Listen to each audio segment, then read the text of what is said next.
I'm going to be showing you the differences between the red willow and the dogwood. The red willow is what we use in our chanupas or our pipes. We use this during ceremony times. But today I'm going to show you how to identify the two, and then we're going to harvest them and I'm going to show you how to process it.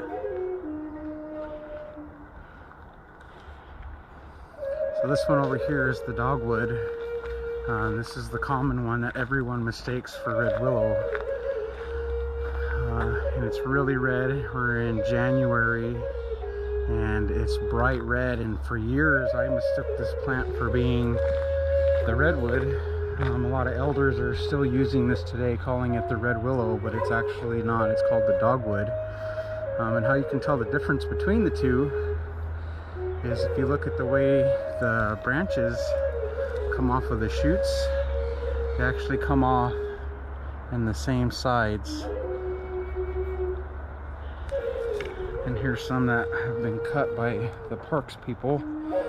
Let's find one here. Here's one.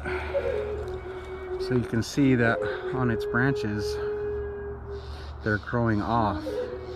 And this is how you can tell it's the dogwood regardless of the color. And when you scrape it and you smell this right in here, it has a really super sweet smell to it, which is what I was told to be looking for when you gather red willow. It smells really good, but when you go to smoke it, it is extremely harsh. This is the Pacific willow, or the red willow, and this is what we use for our chanupas, for our pipes. And the lighting is kind of bad right here, but on the branches you can see they are kind of red. They're more of an orange color here, and they do vary in color. So I'm gonna go ahead and gather some of this. So for the longest time I was processing the dogwood, which is this. And I showed you out there on that other video that you can tell it's the dogwood because of the branches come off on both sides, whereas the willow will have you can see the nubs on here, that there is one coming here and there's not one here, but there's one further up, and so they alternate. And for years I was harvesting this dogwood thinking it was red willow, and I've even told a bunch of people that this was the red willow. Oops. Anyways, so the process that you're going to do is on these branches, what you're going to do is this outside bark on here, what you're going to do is very gently scrape off the outside of the bark to get to that layer. And this layer is, I believe it's called the cambium layer, which is in between the outside bark and the hard woody part in the middle. And you don't get a whole lot. As you can see from that one scrape on that spot, you get a real thin little layer of it. So what I'm going to do is basically go through this and do all of this and then show you what it looks like, how much we got afterwards.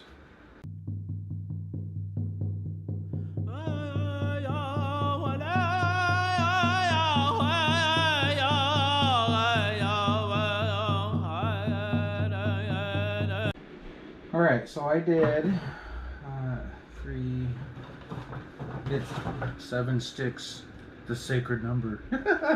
I did 7 sticks right here, short ones, and I got this pile right here, which probably be enough to last you about a year. So it doesn't take a lot. You don't have to go out and get like huge amounts of the red willow. I got you know, 7 small sticks, and I still have some extra ones here. I'm not going to use these for the Red Willow. I'm going to use them for drumsticks, and the reason why I'm not going to use them is because if you look here and you see this discoloration on here, this is disease, and you don't want to use that in your tobacco because it's really tough. Well, one, it's a disease on the willow, and so you don't want to use that. But also, it's really hard to process this. When you're scraping, this is a lot tougher than this outside bark, and so this is hard to get off. And so when you're out harvesting and you're looking at your willows, you're wanting to look for a healthy tree that doesn't have a lot of this, which is the tree that I harvested from didn't have any that I saw until I actually took these home and brought them and started looking at them. There's just a couple spots on there, but these pieces that have the disease on them, I'm just going to save these, and I'm going to use these for drumsticks, and also the ones that I've already processed. I'm going to let these dry, and these are perfect size for hand drums. And the bigger ones, these ones can be used for like sweat lodge drumsticks. So I'm just going to save them. I don't waste them. The outside stuff that I shaved off, I took outside and I put on the ground. You know, we try not to waste anything, and we try not to take more than we need.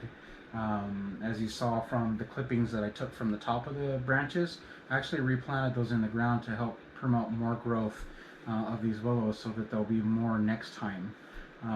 So just being very careful with how you harvest, and this is basically will be enough for one person to last them probably about a year. So there you have it.